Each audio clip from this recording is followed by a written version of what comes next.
अगर आपके भी मन में ख़्याल आया होगा कि मुझे फ़ॉरेन जाना है, या अगर आप भी सोच रहे होंगे कि हाँ एब्रॉड जाकर के एज ए स्टाफ नर्स मैं वहाँ पे जॉब करूँ और अच्छे से अच्छे सैलरी उठा सकूँ और पा सकूँ, तो इस वीडियो को ज़रूर देखिएगा, पूरा देखिएगा प्लीज़, क्योंकि आपको इसमें बहुत सारा चीज़ जो है इन्फॉर्मेशन मैं आपको शेयर करने वाला हूँ।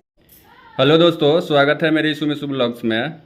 और फाइनली जो है आज मेरा 1 मंथ हो गया है यशोदा हॉस्पिटल में। तो मैं सोचा हूँ कि आप लोगों को जो मेरे साथ हुआ है या जो मुझे सिखाया गया है, या मैं जो कुछ भी सीखा हूँ जो ट्रेनिंग में सिखाया जाता है, वो मैं आप लोगों के साथ शेयर कर सकूँ और बता सकूँ कि हाँ बाकी जो हॉस्पिटल्स है, चाहे बाकी जो हॉस्पिटल्स जो होते हैं जिसमें हम लोग पहले भी जॉब करते थे, इवन आप भी जॉब कर रहे होंगे, तो आप भी सोच रहे होंगे कि हाँ यहाँ पे कुछ सीखने के लिए नहीं मिल पा रहा है, या कुछ भी आप सोच रहे होंगे कि हाँ कोई अच्छा सा जगह मतलब देख के, या कोई बड़ा NABH हॉस्पिटल हो या NABL हॉस्पिटल हो तो देख के मैं सीखने के लिए वहाँ जाऊँ। लेकिन आपके पास समय के कारण आप नहीं जा पा रहे होंगे। लेकिन हमने जब जब से जगह को रीलोकेट किया है, तब से मैंने यहाँ पे बहुत सारे हॉस्पिटल्स में मैंने इवन एक दो जो है यहाँ पे लोकल हॉस्पिटल में मैंने काम किया। उसके बाद जो है मैंने सीधा एकदम डायरेक्ट यशोदा में गया था। तो वहाँ पे मुझे लगा कि हाँ मतलब जाएंगे और बाकी जो हॉस्पिटल्स होता है वैसे आराम से डायरेक्ट ज्वाइन करने के बाद और काम करने लगेंगे।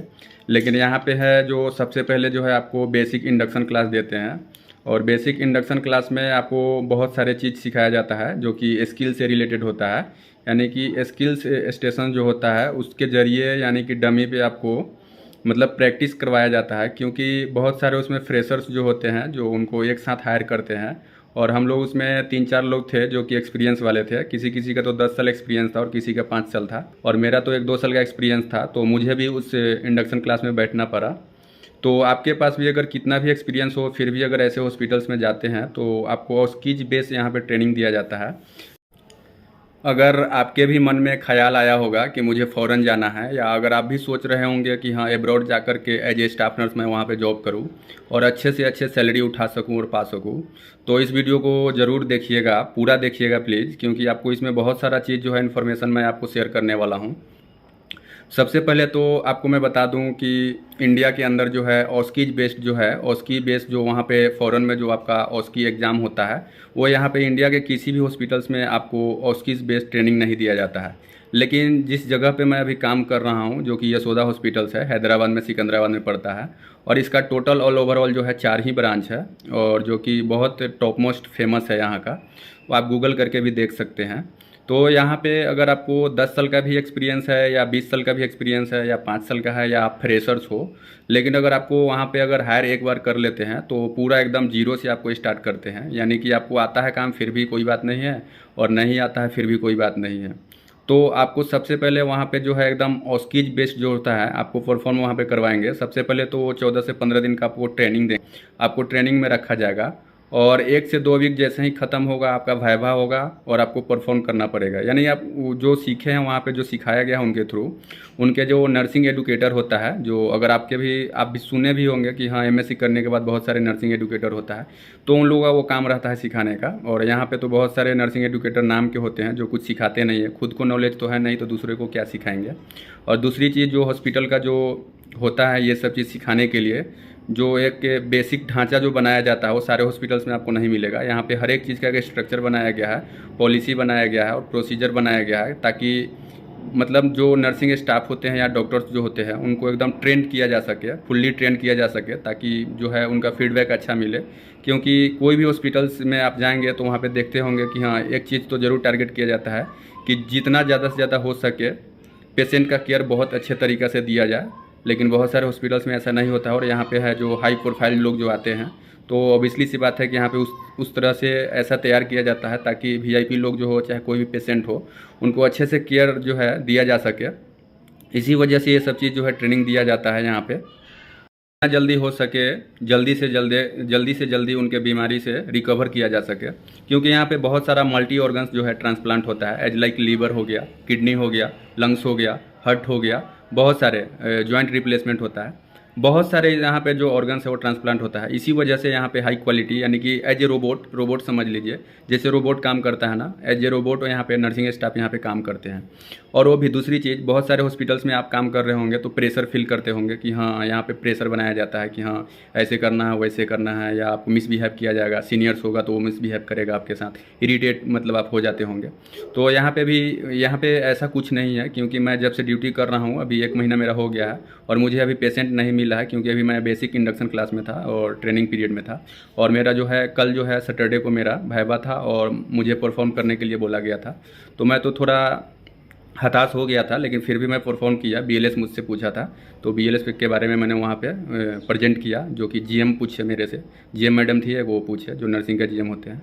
तो मैंने परफॉर्म किया, लेकिन मुझे लैंग्वेज बैरियर होता है क्योंकि मैं इंग्लिश बोल नहीं पाता हूँ। तो वहाँ पे इंग्लिश में बोलने के लिए तो मैं वो बोल नहीं सका।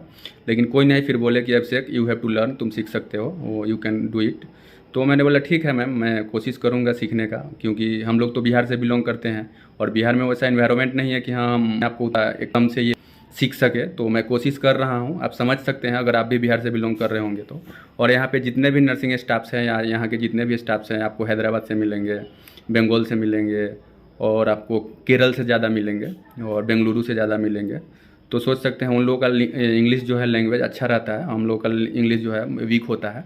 लेकिन हम इंग्लिश पे काम कर रहे हैं, क्योंकि अगर हम फ़ॉरेन जाने का सोच रहे हैं और दिल में ख्याल आ गया है तो जाएंगे ही जाएंगे, चाहे जैसे जाए। इसलिए मैं सोचा हूँ कि आप लोगों के साथ ये सब शेयर कर सकूँ कि लैंग्वेज मैटर करता है यहाँ पे। ऑब्वियसली सी बात है, लैंग्वेज मैटर करेगा, क्योंकि अगर आप विदेश जाने का सोच रहे हैं तो एटलीस्ट आपको इंग्लिश लैंग्वेज आना चाहिए। और दूसरी चीज़, जो विदेश में जाके बहुत सारे लोग जो हैं वहाँ जाके वीडियो बनाते हैं कि हाँ यहाँ पे 2 लाख का महीना मिल रहा है, 3 लाख का महीना मिल रहा है। तो मैं उससे पहले मैं यहाँ के इंडिया के जो सोच रहे हैं जाने का, उनको मैं ये बता देना चाहता हूँ कि कहीं भी जाने से पहले आप इतना ज़रूर सोच लेना कि वहाँ पे आपको ऑस्की जो है पास करना पड़ेगा। या तो आप ओईटी क्लियर कर लो या कुछ भी कर लो, आपको वहाँ पे ऑस्की जो है पास करना पड़ेगा। और ऑस्की एग्ज़ाम में जो होता है वही होता है, क्योंकि एक प्रॉपर वे जो होता है वो प्रॉपर मतलब मेडिकेशन होता है, सपोज मान लो, या प्रॉपर फीडिंग होता है, या प्रॉपर कुछ भी मतलब एनीथिंग जो नर्सिंग से रिलेटेड है आप उठा के देख लो, वो प्रॉपर आपको परफॉर्म करना पड़ेगा। एक सिंपल सी बात है, सपोज अगर आपको वाइटल्स लेना है तो वाइटल्स का आपका पैरामीटर जो होता है वो मालूम होना चाहिए। उससे पहले क्या क्या मतलब क्या क्या थिंग्स चाहिए, क्या क्या लेके आप जा रहे हैं, उससे पहले क्या क्या प्रोसीजर आपको फॉलो करना है। जैसे हैंड वॉश हो गया, हैंड हाइजीन हो गया, उसके बाद डोर को मतलब ओपन करके डायरेक्ट आप नहीं जा सकते हैं, नॉक द डोर करके फिर इन करना है। उसके बाद पेशेंट से सेल्फ इंट्रोड्यूस करना है अपने और अपने पेशेंट्स के बारे में। फिर उसका जो है आईडी बैंड चेक करना है, क्योंकि आप जिस पेशेंट को देख रहे हैं सेम नाम से बहुत सारा रहता है, तो आईपी नंबर भी मैटर नहीं करता है। ये आपको शो कर, उसको बोलना पड़ेगा कि please show me your ID band, यानी कि आप दिखाओ अपना आईडी बैंड। और आप वहाँ पे देख के फिर कंफर्म करके फिर आप वाइटल्स चेक करना शुरू करते हो, वो भी प्रोसीजर के बारे में एक्सप्लेन करके, क्योंकि विदाउट अगर प्रोसीजर एक्सप्लेन किए अगर आप परफॉर्म कर रहे हैं तो फिर वहाँ पे आपको रिजेक्ट कर दिया जाएगा। तो आप सोच सकते हैं कि थोड़ा टफ है, लेकिन ऐसा नहीं है कि हाँ नामुमकिन है, आप कर सकते हैं। सीखने के बाद कोई भी कर सकता है। मुझे भी लगता था कि हाँ मैं 14 दिन का ट्रेनिंग करूँगा तो मुझे लगता है कि हाँ मुझे फेल कर दिया जाएगा, लेकिन मैं रिटेन में था, क्योंकि 50 में 42 बोला गया था और मुझे 31 आया था। तो आप सोच सकते हैं कि यहाँ इतना पढ़ाने के बाद भी अगर आप, मुझे 42 बोला गया था और मुझे 31 मार्क्स आया, तो आप सोच सकते हैं कि हाँ आप अपने से अनुमान लगा सकते हैं कि मेरा क्या कैपेबिलिटी होगा और क्या कैपेसिटी होगा। आप एमएससी कर लो या पीएचडी कर लो, कोई मैटर नहीं करता है। कोई भी अगर प्रॉपर वे पूछेगा तो आप बता नहीं सकते हैं बिना ट्रेनिंग के, और जो कि वहीं पे आपको सिखाया जाएगा। तो यही चीज़ होता है कि विदेश में जाने के बाद जो है उसकी परफॉर्म करना पड़ेगा। और ये मेरे लिए एक अपॉर्चुनिटी था, क्योंकि मुझे जब विदेश जाना है तो मैं पहले से जान गया हूँ कि हाँ उसकी में कैसे परफॉर्म करना है, या कैसे वाइवा में क्या क्या क्वेश्चन पूछते हैं। कुछ भी पूछ सकते हैं, रैंडमली क्वेश्चन वो लोग पूछते हैं, उनको जो माइंड में आ गया वो पूछ देंगे और आपको एकदम प्रॉपर बताना पड़ेगा। और हिंदी तो जानते हैं, जब फ़ॉरेन जाने का सोच रहे हैं तो उसकी में या वाइवा में आपसे तो हिंदी में बात करेगा नहीं। अगर आपका इंग्लिश वीक है, तो अगर आप भी विदेश जाने का सोच रहे हैं या फ़ॉरेन जाने का सोच रहे हैं तो आप प्लीज़ इंग्लिश पे काम करें, और इंग्लिश जितना ज़्यादा से ज़्यादा टू मच मात्रा में हो सके कन्वर्सेशन करें और इंग्लिश सीखने की कोशिश करें। इंग्लिश मूवीज़ देखें, इंग्लिश न्यूज़पेपर पढ़ें और इंग्लिश में बात करें। मैं भी कोशिश कर रहा हूँ सीखने का। तो ये सब सारी जो इन्फॉर्मेशन मैं आपको इसलिए शेयर कर रहा हूँ कि हाँ आप भी मेरे वीडियो के माध्यम से बहुत सारा कुछ जो है सीखने के लिए आपको मिल सकता है, और आप भी फ़ॉरेन में अपना career as a career nursing staff आप जा कर के वहाँ पर सेटल हो सकते हैं। बहुत सारे लोग वहाँ पे सेटल हुए हैं, लेकिन जो है एग्जैक्ट इन्फॉर्मेशन नहीं बताते हैं। और मैं तो अभी कोशिश कर रहा हूँ यहाँ पे और सीख भी रहा हूँ, क्योंकि मेरे पास एक्सपीरियंस नहीं था और फिनेंशियली क्राइसिस मुझे ज़्यादा था, क्योंकि आप मेरा वीडियो देख के पता चल ही गया होगा, क्योंकि मैंने ड्रॉप आउट कर दिया हूँ ऑलरेडी एमएससी नर्सिंग। क्योंकि एमएससी नर्सिंग और पीएचडी नर्सिंग करने से कुछ नहीं होने वाला है दोस्तों। और बीएससी नर्सिंग करने के बाद अगर आपके पास एक्सपीरियंस है और एग्जैक्ट सब कुछ अगर मालूम है तो आपको फ़ौरन में कुछ भी हो सकता है। ये बात सही है, 2 से 3 लाख का महीना आपको मिल सकता है, और 100% मिलता भी है। क्योंकि 2 लाख और 3 लाख आपको अगर महीने का दे रहा है तो आप भी, दिमाग है आपके पास, भी माइंड है, आप सोच सकते हैं कि हाँ 2 लाख अगर 3 लाख दे रहा है तो क्या ऑस्किज नहीं होगा, क्या ओईटी नहीं होगा, और क्या प्रॉपर वहाँ पे ट्रीटमेंट नहीं मांगेगा, या प्रॉपर मेडिकेशन या प्रॉपर जो नर्सिंग का केयर होता है वो क्या नहीं मांगेगा आपसे? मांगेगा, ऑब्वियसली सी बात है कि मांगेगा। और यही रीज़न है कि वहाँ पे 2 लाख और 3 लाख का मंथली देता है। तो यहाँ पे जो है यशोदा हॉस्पिटल में ये सब चीज़ जो सिखाया जाता है, ताकि जितना ज़्यादा से ज़्यादा जो है, जो पेशेंट से रिलेटेड है, जो हाई क्वालिटी पेशेंट केयर जो है यहाँ पे दिया जा सके।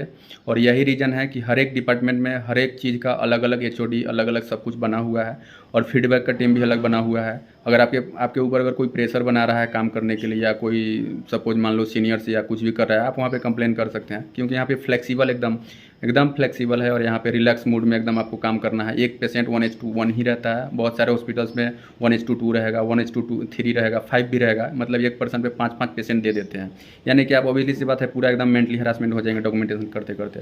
और यहाँ पे इतना ज़्यादा डॉक्यूमेंट है ना, 40 से 45 पेज है डॉक्यूमेंट, आप सोच सकते हैं। तो एक पेशेंट काफ़ी है आपके लिए, और एक ही पेशेंट दिया जाता है। अगर जिसमें कम बेड है, बहुत सारा डिपार्टमेंट है उसमें अगर कम बेड है तो 1:2 देते हैं, उससे ज़्यादा नहीं देते हैं। तो आप भी यहाँ पे एज ए करियर अगर वैकेंट रहेगा तो आप ट्राई कर सकते हैं। अगर आप भी नर्सिंग में अच्छा करियर बनाने का सोच रहे हैं इंडिया में रह के, और अच्छा सैलरी सोच रहे हैं कि मुझे मिलना चाहिए, क्योंकि बहुत सारे जगह पे है 10,000 15,000 आपको मिलेगा, और यहाँ पे आपको एज ए फ्रेशर आपको 20 और 18 से आपको स्टार्ट होगा। और एक चीज़ और बता देना चाहता हूं दोस्तों इस वीडियो के माध्यम से, बहुत सारे लोग जो हैं बहुत सारे जगह पे जॉब कर रहे होंगे, इवन मैं भी जॉब कर रहा था। 2-3 हॉस्पिटल में मैंने इससे पहले जॉब किया हूँ, ज़्यादा नहीं किया हूँ, लेकिन इससे पहले मैंने बहुत सारे इंटरव्यूज भी दिया हूँ, जो कि बहुत सारे हॉस्पिटल्स में। बिहार में तो मैं बहुत ज़्यादा इंटरव्यू दिया हूँ, लेकिन वहाँ के चूतिए लोग जो है मुझे, मतलब होता, बोला नहीं जाता है कि जो हो रहा है अच्छे के लिए हो रहा है, और जो होगा अच्छे के लिए होगा। यानी कि भगवान जो है मेरे ऊपर क्या बोले, मेरा एक अच्छा डे था और अच्छा लक था कि मैं यहाँ पे आके पहुँच गया यशोदा में। नहीं तो मैं बिहार सेटल होने का सोच रहा था, जो कि मेरे लिए अच्छा ही हुआ। जो भी होता है अच्छा के लिए ही होता है। नहीं तो मैं अभी बिहार में होता था, कहीं 10,000 और 12,000 पे काम कर रहा हो, और वहाँ पे कुछ सीखने के लिए भी मुझे नहीं मिलता। तो प्लीज़ दोस्तों, अगर आप कहीं भी जॉब कर रहे हैं तो देख सकते हैं, अगर आपके जो है, आपके अगर लाइफ में या आपके अगर फ्यूचर में अगर इंप्रूवमेंट नहीं हो रहा है, तो आप तुरंत जितना ज़्यादा हो सके जल्दी से जल्दी है रीलोकेट करें अपने जगह को और अपने प्लेस को, और जितना ज़्यादा हो सके अपने लाइफ में जो है इम्प्लीमेंट करें। जो चीज़ सीख रहे हैं वो इम्प्लीमेंट करना भी ज़रूरी है। ये ज़रूरी नहीं कि हाँ सीखने के बाद इम्प्लीमेंट अगर नहीं कर रहे हैं तो कोई फ़ायदा नहीं है। यानी कि आप रीलोकेट करें और इम्प्लीमेंट करें और अपने आप इम्प्रूवमेंट करें, क्योंकि टाइम जो है 50 ईयर्स ही रहता है। 50 ईयर्स में आपको जो करना है उसके बाद तो क्या पता आप ज़िंदा रहेंगे या मर जाएंगे। तो इसीलिए मैं बोल रहा हूँ कि हाँ जितना जल्दी हो सके टाइम पास और टाइम वेस्ट ना करें, और जितना जल्दी हो सके आप अपना जो है बेस्ट से बेस्ट अपने लाइफ में देने का कोशिश करें। और यही रीज़न था कि मैंने इससे पहले कर्नाटका में काम कर रहा था, तो वहाँ पे बहुत सारा, मतलब मुझे इरिटेबल फील हो रहा था, बहुत ज़्यादा इरिटेट हो रहे थे। वहाँ के जो नर्सिंग स्टाफ थे वो कुछ ज़्यादा ही, मतलब अपने आप को क्या बोलते हैं उसको, मल्टी टैलेंटेड समझते थे। वो सोचते थे कि मेरे जैसा कोई भी नहीं है।